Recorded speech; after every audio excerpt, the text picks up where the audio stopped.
Sasa wewe Kaimu, tuseme leo presidenti akutembelea hapa ukatusi leo na kuuliza ni kitu gani unataka kufanyia, ungesema aje?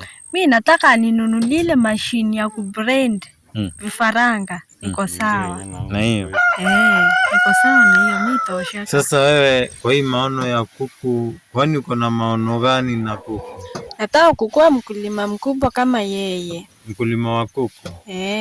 Wow, uko na maono poa. Sasa hii mambo ya kulima ulistandi wapi? Wanangu ni mkulima. Oh, ni mkulima wa kuku? So na umelani kwake huu ukulima unaweza kukupeleka mbali, si ndio? Na kwa Wakenya wenzako unaweza kuambia aje? Mi naweza kuwashauri ukulima unalipa, watilia maanani ukulima. Ukulima sana sana kama wanini? Wa kuku, ng'ombe, mbuzi, kondoo.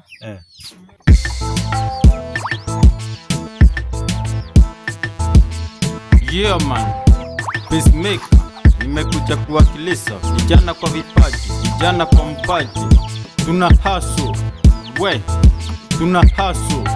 Kasi ni kasi, kila mtu amebarikiwa na kipawa, lakini si kila mtu ana ujuzi wa kung'amua hiyo sentence. Queen Propo, wenzangu wanasaka madaraka ya penseli, mi nasaka madaraka yaliyo juu sana. Ukulima ni kasi, ubiri ndio kasi.